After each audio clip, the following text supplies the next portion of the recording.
Hello, everyone, and welcome to Exploring Cinema. I'm Nate. And I'm Dylan. And I'm Adam. We continue our month of romance and rom-coms here with City Lights, the Charlie Chaplin movie from 1931. This is, to this point, I want to say easily the oldest movie we've done. I don't think we've done anything else from the 30s, have we? No. I don't think so. Or the 40s even. I don't think we have. We did Dial M for Murder and Some Like It Hot. Yep. 50s movies. I think so. This is easily as far back as we've gone. Adam, would you like to tell the people what City Lights is about? Absolutely. 1931. With the aid of a wealthy, erratic tippler, a dewy-eyed tramp who has fallen in love with a sightless flower girl accumulates money to be able to help her medically. Did you just say the word tippler? Tippler. This is what IMDb said, because I didn't like what was on Letterboxd, because it's very much like it's a first silent film that Charlie Chaplin. Oh, yeah. I don't want that. I wanted like what it's about, what happens, sort of, and I think that it's a little odd. It's nice to see that the original plot summary from 1931 is still being used. Yeah, that's also why I read it. I feel like I can see that printed out in a newspaper. I should have read it that way. So, correct me if I'm wrong here, but none of us have seen a full-length Charlie Chaplin movie. I had seen, I think in English class in like 11th or 12th grade or something, I saw like a scene from Modern Times, maybe like a 5-minute clip or something, like a very famous one. I think that was all I had seen from Chaplin, and there are understandably just several movies that are reviewed and kind of rank amongst the greatest ever made. City Lights being one of them, and with the sort of rom-com tilt to this one, we thought February would be a perfect time for all of us to dive into City Lights. This is exactly what this show is for, is to kind of inspire us to finally watch some things that we would never watch otherwise, or not necessarily never, but a lot of times just thought for a long time, like, God, I should really watch this, but not today. Yeah. Just like, when are you going to go out of your way to find a movie from the 1930 and be like, yeah, this is exactly what I wanted to watch tonight. It's not the newest, whatever. It's like, it's supposed to be good, but who knows, you know? Yeah. And kind of in line with that, I thought about watching this movie like 5 days in a row, and then finally watched it. It was like, okay, we're recording tomorrow. Like, I have to watch the movie tonight. I did the same thing. Which is just kind of a funny way for this to go. But before we dive into our thoughts on the movie, really quickly, at a glance, City Lights, Charlie Chaplin, 1931. This movie was made for $1.5 million, which in 1931 was a whole lot of money. That's a lot of money. Charlie Chaplin, it seems like, funded most of this himself. What a boss. Yeah, from what I could see, he did. It looks like he owns the studio and all that. So yeah, at this point, he was like the biggest comedy star in the world. Box office $4.25 million, so it made its money back and then some. Adam, you were talking to me before we started recording and kind of what those numbers would look like today. Yeah, I did a very basic Google search on like a conversion calculator on like inflation and stuff. $1.5 million in 1931 equals about $30 million today. So the $4.25 million equals about $86 million in today's money. So they did well. They did very well. Yeah, that's a successful motion picture, especially in the Depression. Especially in the throes of the Depression. Yeah. The economy was not doing well. Accolades. There are so many. This is, like I said, this is one of the best reviewed movies ever. 95% on Rotten Tomatoes, 8.5 on IMDb, a 4.3 on Letterboxd. It's number 54 on the IMDb top 250, right between Alien and Apocalypse Now. Wow. This would be quite the palate cleanser between those two movies. Yeah, wow. And then number 88 on the Letterboxd top 250, between Three Colors Red and a movie we reviewed recently. Ooh, Paper Moon? Where is the Friend's House? Oh, nice. Yeah. I keep forgetting that other people have seen that movie. Yeah. Like someone else watched it and you spoke with them about it. Yeah, it feels like one of those movies. Intimate little thing. It just kind of felt like it was just for me. Yeah, it feels like no one else on Earth has seen it besides a few people in the 80s and us. Yeah. That was it. This came in at number 36 on the most recent Sight and Sound poll. Okay. It was one of 2 Chaplin movies on that list. Modern Times came in at number 78. It was number 2 on the original Sight and Sound poll from 1952. Behind, I want to say, Bicycle Thieves. Okay. So and then more recent. Yeah, makes sense. It was number 52 on the most recent Sight and Sound poll for the directors. So between 36 and 52 there. And then it was number 16 on Time Out's 2021 list of the top 100 movies of all time. And it was the number 1 romantic comedy of all time in the 2008 American Film Institute poll, which is basically the number 1 romantic comedy of the 20th century, because the American Film Institute doesn't seem to have a lot of interest on anything made after the year 2000. We can dive into that really quick what the other ones were, just for some context. Sure. So the top 10 were City Lights, Annie Hall, It Happened One Night from 1934, Roman Holiday from 53, The Philadelphia Story from 1940, When Harry Met Sally from 89, a movie called Adam's Rib from 1949, sounds hilarious, Moonstruck from 1987, Harold and Maude from 1971, and Sleepless in Seattle from 1993. Very interesting list. I think I've seen all of those except for Adam's Rib. Yeah, I mean, personally, and not having the apartment on there is that list can go F itself, but interesting selections. I wonder if that shows up somewhere else, but that would kind of be it, wouldn't it? That would be the category for the apartment comedy. Yeah. Anyway, back to City Lights. That was what I had for the accolades and at a glance and everything. So really quickly, want to encourage and remind people to like and subscribe. Make sure you get updated every time we do another one of these deep dives. We try to do about 1 a week here, and so far we've done a pretty good job of keeping up that pace, and we hope to continue.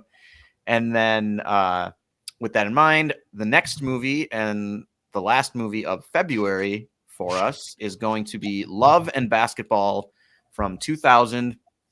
Adam and I have never seen this. Dylan has. This should be a really fun one to get into to kind of wrap up the month of February. And get into March Madness. It's perfect. Exactly. And lead us right into March Madness. We totally did that on purpose. We kind of did it on purpose. After we put it last. Selected the 4 movies. We were like, well, this should go last because then we can, sort of on purpose. Back to City Lights. Opening statements. Dylan, what did you think of City Lights? Well, my opening statement is, how can you not love it or at least respect it? Yeah. It's just, it holds up so well, and it's clearly just so influential, and just like you're just witnessing, an absolute classic, all caps. So yeah, that's really mine. I mean, I don't see how anyone can watch it and come away like, wow, what a terrible movie. Yeah.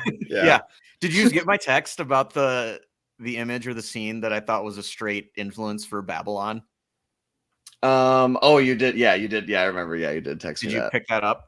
Wow, way to put me on the spot right at the beginning of the episode. Okay, come back around to me. Okay. Adam, my opening statement was just, it endears itself to you. Like, yeah, there are moments when I was like, okay, this is funny, this is cool, and then there's a little bit later on, I was like, all right, this slapstickness is kind of dragging a little bit, and like it always comes back around and just like pulls you back in. It sets up every joke so well that you see the premise of it happening, you're like, all right, another whatever, and then he just nails it. It's just a new, fresh, creative idea that happens every time he does something, and everything means something. It just endears itself to you. Yeah, and they all seem to last like roughly around the amount of time that they should. Yep. Yeah, there's no wasted time. Like, and he can, like you said, he can kind of set things up, and then there's enough creativity in each segment.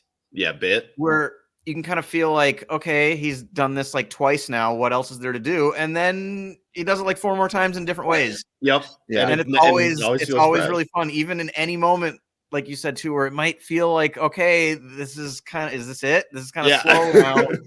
And then within like 10 seconds, it's like, oh, that was fun. Yeah, exactly. It reminded me a little bit of like how Airplane is very rapid fire, kind of tight jokes for situations. Yeah. This is the exact same thing. It's just physical comedy. Yep.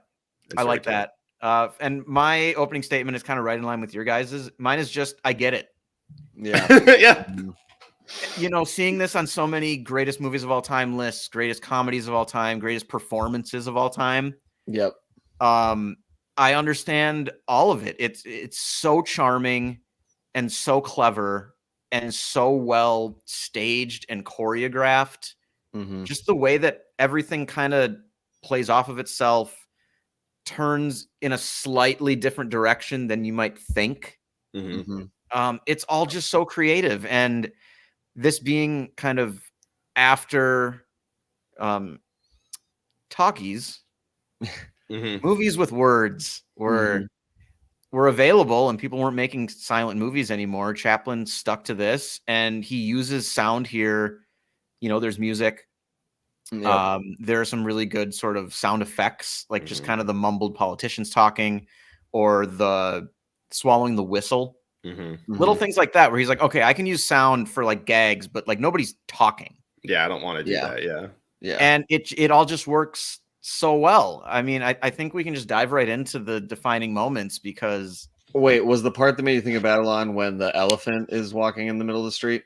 No, it was actually before that, but Okay, that did come back to it too. It was when they were at that party at night and there were like streamers coming down from the ceiling, and then it was just like people dancing and there were streamers, and it reminded me of that scene in Babylon with like the very raunchy party at the beginning where there's just stuff coming down from the ceiling, and there's kind of an image there that I was like, oh, this totally influenced Damien Chazelle for that scene. Yeah, okay. But no, I'd forgotten about the elephant joke. That was also very well done. Yeah, I mean, I mostly for defining moments, I have, so first off, I have the music throughout, which I think is just a star, because I just think it's so classic and perfect, and obviously it had to be. It was carrying so much of the weight with no dialogue, and I feel like it was always just perfect, and particularly the music he had during the boxing scene, I thought was very interesting and kind of nice. Like just going from like loud trumpets to kind of just quiet little piano. I mean, it was everything. He was bringing everything, and also the side effects. And then I just have a list of gags that I loved, but I ended it with just the dream sequence in the boxing ring when he's kind of loopy, and for a second, like his trainers disappear, and it's the girl. I thought that was really cool. That was a really cool effect that I didn't see coming. And I was like, okay, 1931. Yeah. And then I feel like they really nailed both the kind of sad goodbye, I have to leave the money and go to jail now. I thought they nailed that moment with her facing the camera and him kind of like in the background. And then they nailed the bittersweet kind of ending. I just thought the ending was classic. The ending like gave me goosebumps. It just felt very, just so classic inspiration for countless other, romantic movies. And that part did hold up. That part is so timeless. So yeah, I have that. And then just a huge list of gags, which we can go through later, but those were kind of the three big things. Yeah. I had the opening, which I thought was great, with him sleeping on the statue. Yep. And then he gets the sword through his pants. And then when they all stopped to observe the national anthem, I just laughed. Yeah, that's what I was like. I knew they made this joke like 92 years ago or whatever this is. Yeah. Still funny. That was fantastic. The whole bit where he swallowed the whistle. Yep. Yeah. Like this one, I think, is a perfect example of what Adam was talking about, where you kind of feel like, okay, like this scene's been going on long enough, but then he goes outside and he like accidentally hails a cab. Yep. And then like a bunch of dogs show. And I was like, oh my God. And then he just resigns himself to defeat and walks right back into the party. I can't. It's better in here than it is out there. Like, and then fade to black. Yeah, that was great. For the perfect time. And then I also have the ending, which was spectacular. Mm-hmm. Yeah. And then really for me, I mean, I thought the boxing match was one of the funniest and most well-staged scenes that I had seen in a movie in a really, really long time. Mm-hmm. I mean, that's something that I feel like I'm just going to be sending that scene to people on YouTube for months at this point. Like it is just so impressive. Mm-hmm. The second the bell rings and he hides behind the official. And the way that they choreograph all of that, and the fact that the movie feels like it's kind of playing at like 1.5 speed. Yeah. Well, because everything At else that feels point- so. Yeah. Yeah, but the way it all works together, and then when they're both kind of knocked out and they keep standing up, and then He's like turned from one to the other other. guy fall, and like that's really good. Uh-huh. That entire sequence was spectacular, and I have some thoughts later and observations and musings on how they kind of got themselves into that scenario. Yeah. But those were my 4 kind of defining moments. Adam, do you have any else that you wanted to speak on or that we didn't list? Just the main meeting of when he meets the girl. Beyond that, Yeah, I should have put that. I completely spaced it. Yeah, because that's a whole delicate scene, and I've got a tidbit Yep. about that later. So that's pretty wild. Yeah. And I it. feel like when you, I hope when you send people the boxing scene, I would include the lead up to the boxing scene in the locker room. All that Yes. stuff. That was some of the like the gag with the this is my lucky rabbit's foot, and then he gets knocked out. He's trying to wash it off himself. Yeah. He's like, oh god, I don't want that. And then the schmuck off the street knocks out the champ, and then just like anyone he touches gets knocked out when he like bumps that guy on the way into the ring. And He flails. Like, that was just so well. It was so good. Like they just kept upping the fear and like the stakes, and just like he stands no chance. Yeah. He goes from like, oh, friendly bet, we'll both play dumb and we'll split it. And then the other guy's like, no, winner take all. like this guy might murder me. Yeah, I love how quickly the movie like just establishes a quick like premise and then just immediately rockets forward with it. Like he's out of money, and they're like, hey, you want to make a quick buck? And it fades to black, and then it fades back in, and they're in the locker room like, all of this has been decided, like all of that detail stuff, we don't need it. Like we're here to do this, and then that guy just bails because the cops are after him, and then we just get this whole other thing that spins up, and all of this other comedy that ensues. This movie does that like 6 or 7 times. It feels like every gag is like a series of like 5 or 6 bigger or like longer gags. Yeah, absolutely, and like the setup and payoff in this movie is just really, really good. On to questions, and I just had one, and that's, is this something you feel like you'll revisit, and will you check out any other Chaplin movies after watching City Lights? I would check out his other highly rated ones. I don't know if I could go on like a, I don't know how much I could take in one, let's say, calendar week, but I would check out his other really highly rated ones, and to your point, I feel like I get it now. So now if I see clips or if I see whatever, I at least kind of understand. And to your point earlier with that, I feel like I kind of, not just this movie, but just Charlie Chaplin, like the person and like his performances, I just feel like up until now I just kind of, there's like the face and kind of the walk, but I never really got it and really understood like why it was funny or whatever. I kind of in my head thought like he was kind of like not very emotive. And then within like 10 minutes of this movie, it's like, oh, okay, he's like super, his expressions are incredible. He's like, like, and his physical comedy would diminish all of this. Yeah. I watched one of the little documentary things after on Criterion after this, and somebody said, you notice like the artistry, it's beautiful before it's ridiculous. Like you notice the talent and what it takes for him to be that good, and then you see it be ridiculous and completely flawless, and you're like, holy shit, he's incredible. Like, and that's, I think that to your point, like that beginning scene when he's checking out the model in the and walking over the trap door. He's walking over the trap door. It's effortless. His feet are guiding and finding the right spots and missing and exactly in time when they're supposed to. You're focused on his feet. His eyes are looking at anything else beside what he's doing, and that whole scene is just like, look, he knows exactly, it's full command of what's happening right here, and it's gold. The physical comedy was great, and I also thought it was funny that we got to see this. A few weeks ago we saw Hundreds of Beavers, that independent silent film, which that's maybe starting was to good. pick up more steam as people are it's making its way around the country. And like, it was good. That was a good little primer to kind of reintroduce just my brain into like, okay, silent physical comedy. This is kind of the pace and the timing of it. So to go from that, which is a brand new one, and then all the way back to like OG, one of the best Chaplin ones, has been great. Just, very delightful. Yeah, I like that point too. Did you have a question, Adam, or? No.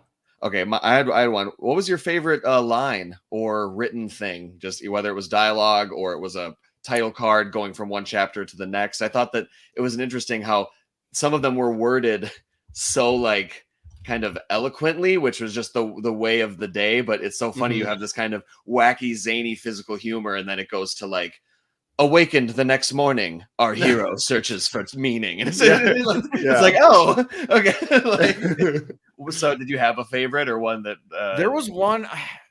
I wish you had sent me that before to Yeah, prep for 'cause I this, would've just prepped a because little bit too. there's one I specifically remember thinking like, oh, that was really good, but I can't.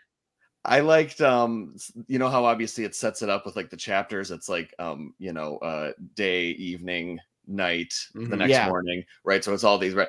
Mine was my favorite one was the one that just said late. Yeah, I was gonna say. I was thinking in my head as you were going through. I was like, it definitely is gonna be late, isn't it? Late. That got me. Just like whenever. And then it was he's talking to the new he's talking to the boxer that he was originally going to fight before that boxer realizes he has to get out of town. And they're talking to each other about the plan. And he goes, all right, like we'll flop it. And he goes, you promise you won't hurt me? And that's up on the screen. And then it cuts back and the guy's going like this.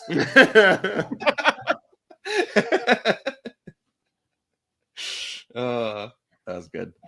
Okay, yeah. So but I really thought those were well done. Yeah, I'm glad you brought those up because that's a big part of it as well, and they play off of that stuff really well. Observations and musings. I've got a few here. Okay. First, I just wanted to share. I'm really glad I watched this when I did because I watched it last night after going to yoga, and there was sort of a great like serendipity between like going to yoga where it's just like dark and quiet and kind of relaxing, and then getting home and turning on a silent movie. Yeah. When it all just kind of clicked into place. It felt like it was all part of like one like extended experience. Yeah. Yeah. Where nobody was speaking to me.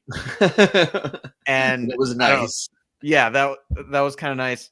Dylan, you already mentioned the score. I wanted to bring that up because it's phenomenal. I want to talk about how they select these boxing participants because, you know, we grow up in an era of famous professional athletes. I had this thought. And even at this time, there were famous boxers. I can only assume that every single person in that locker room was found on the side of the road. Yeah. Yeah. I mean, they just found guys who were like roughly the same size to pair up. Yep. So like, and then like the idea that people are paying to watch like randos fight each other is sort of fascinating to me. And that was just a part of the movie where it was the only time where I was just sort of wondering like how this actually works. Yeah. Everything else felt like a very established and familiar world to me. Okay, yeah. Not that this wasn't established so much, but like there was just an element of almost like an added element of slapstick and like borderline fantasy to this part of the movie where it's just like, hey, this guy across the street that I just watched get fired who's wearing these ratty clothes. He looks like, you know, we're down a guy. You can step Fight in the starts ring in like 45 minutes. You want to make some money, pal? The paying customers won't mind.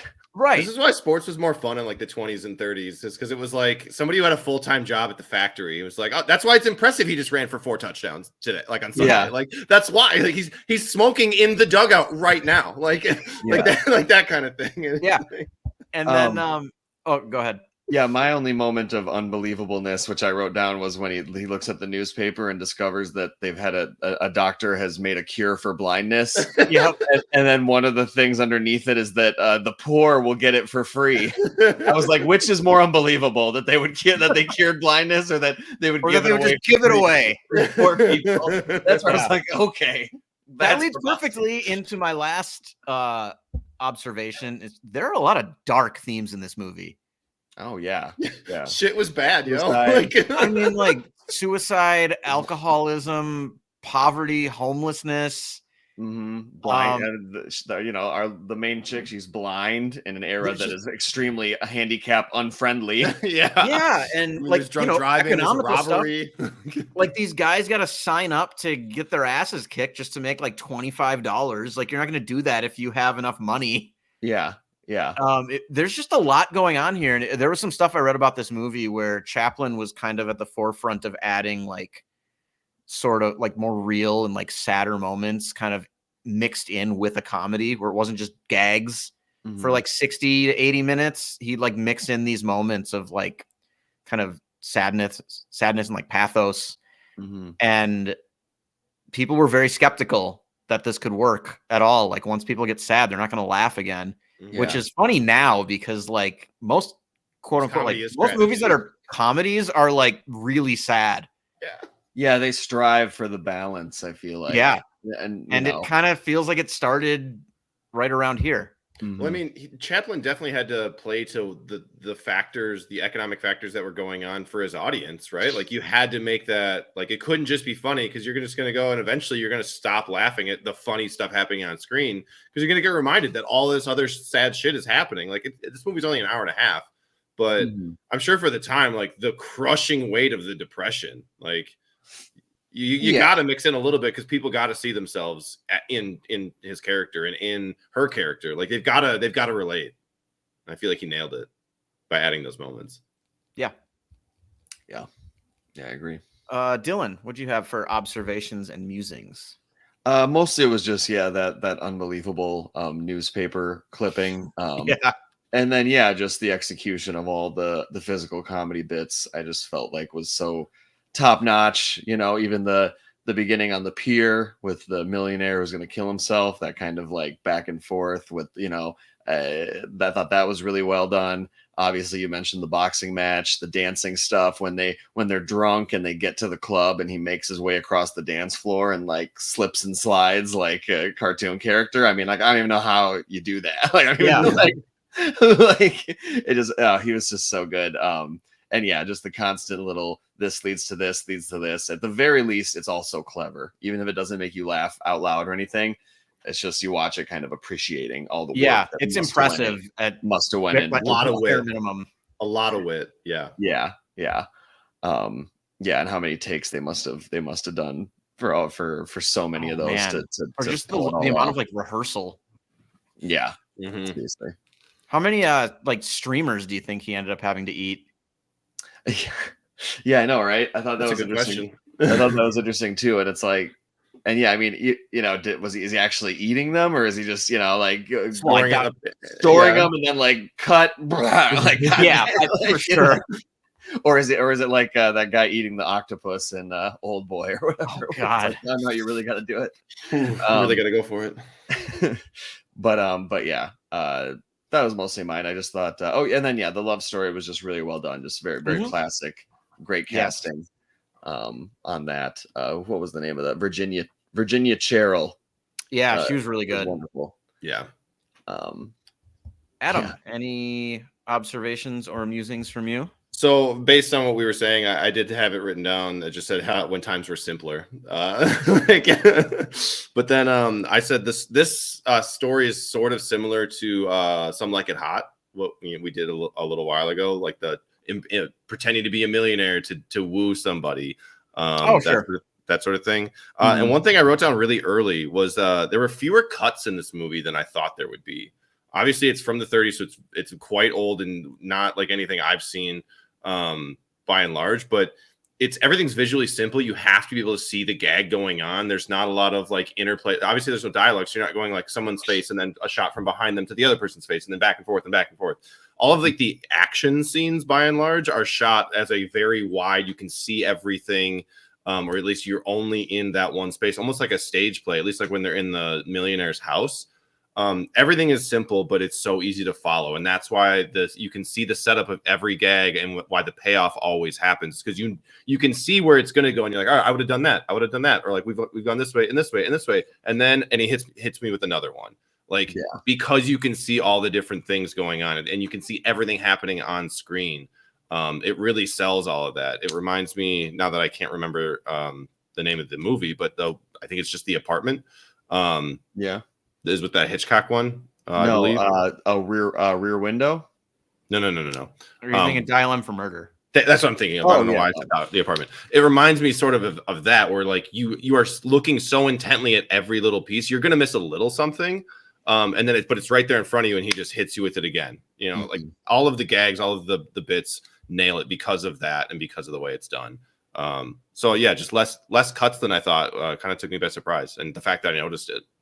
Yeah. So, yeah. All right. I think it's time for tidbits. This should be a fun tidbit section. I'm excited. Yeah. So Nate, did you have any before I start? No, I don't. Okay. I know you said AFI had ranked this. What did you say they had ranked it as? Because I think I have number one. I just included their romantic comedy. Okay. List. It was just a top 10 romantic comedy list that they did in 2008. It was number one on there. Gotcha. Because the one I have says that in 2007, AFI ranked this as the number 11 greatest movie of all time. Okay. Yep. So it's wild. So some fun ones. The $10 for All of the Girls' Flowers equates to around $210 in 2023, according to IMDb, which nice. It's a lot. It's a lot for flowers. Yeah. Chaplin shot 39 times more feet of film than made it into the final picture of this movie. Oh my God. So he filmed everything and cut almost all of it. He's got to be Christopher Nolan's hero. Yeah, right. Terrence Malick, looking up to that guy. City Lights in 1931 was the highest grossing film of 1931. And I had read other places that this was the first silent film released in over a year since the last silent film in America. So it was the only silent film in the era of talkies, and it was the best movie, or the most, highly acclaimed money-wise of that year. Andrei Tarkovsky cited this as his favorite film, and Guillermo del Toro also cites this as one of his personal favorite films. There was a couple other people that had listed that, but I didn't care to. We don't care about them. We don't. Some of them were fascinating. People that history doesn't like. So Tarkovsky, as if he couldn't get any more fascinating. His favorite movie is City Lights. That is right. I'm just picturing like young Russian boy, laughing. Saved up to go to a theater. Tarkovsky didn't laugh. Yeah. Watching this and just being like, oh my God. Like, and his life was never as happy as that again. I can do that too. War. Yeah, right. He was just appreciative of like all the long takes. Yeah, that's what he really loved. Yeah. Yeah. He'd tell you for all the reasons other than the comedy. Yeah. So when the film opened in January of 1931, Albert Einstein joined Charlie Chaplin at the theater, and George Bernard Shaw also joined him at the English Open of this movie. So that's kind of fun. It's historical, some interesting people just to be at the same time. Also, Winston Churchill visited the set, and Chaplin did a short film with him while he took a break. Like that's what he came to set to do. So like, I'd love to see that, whatever it is. Definitely love to see I bet we could figure out what that is. That's our next movie. Screw Love and Basketball. Yeah, the Winston Churchill Charlie Chaplin collab. Yeah. So these next two go together, and this is the one I was going to talk about. That one scene meeting the girl at the very beginning, and the tidbit about it. So this movie was in production for over 3 years, basically because Charlie Chaplin owned the studio and could take his time and do whatever he wanted, and he's a known super perfectionist. There are multiple accounts of what I had read, IMDb, or some of the extra stuff from the Criterion Collection that said like he was able to play everybody's part and do it for them and show them how he wanted it done, and then go back and do his own part in the middle of all of the scenes. He knew what he wanted the extras to do. He knew what he wanted like his main actress to do, and how he wanted her to do it, like all that perfectionism. So it took from 1927 to 1931 to make this movie, but he only shot for 180 days. At one point, there was a break that took 62 days. Wow. So he was just like finding money. He had to move some stuff. Is that when he filmed the Winston Churchill movie? Probably. Yeah, plenty of time. Apparently, LA County was building a new road or expanding something, so he had to move part of his production studio and change that. So some of that happened. But the scene where he meets the girl and buys a flower took 342 takes. According David Fincher shit right there. According to the little documentary thing from Criterion, they tried to film that scene 5 different times over the course of production of this movie.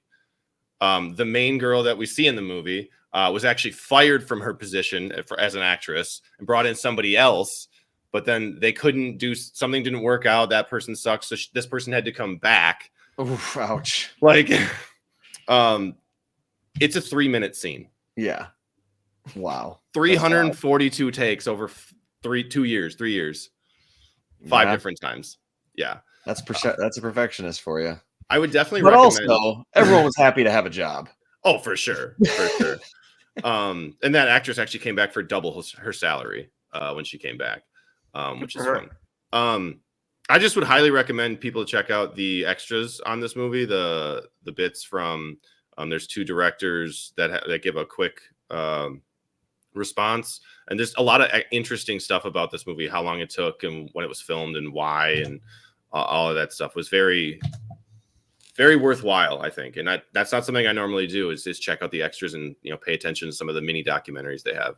Very, very fascinating, because I, like Dylan had said, I kind of didn't get what Charlie Chaplin's thing was all about, and now after having seen it, I get it. But it was very much like, okay, why is it important? Why do I care? But Nice. That's it. All right. Well, that brings us to the moment we've all been waiting for, and I got Yes. Adam, would you like to display our favorite image? Now it's time for the Code of Excellence. The McCabe coat of excellence. He's already basically got the same kind of hat. He's got the bowler on. It's perfect. Even in a silent film, that coat just speaks so loudly of the person. Oh yeah. I mean, there's no debate here, right? We're all giving it to the same person. We're Virginia Cheryl. Virginia Cheryl. Yeah. I think the butler actually was really solid. Yeah, no, obviously it's got to be Chaplin. Oh my God, I know. I mean, he produced, directed, wrote, starred in. He helped write the score.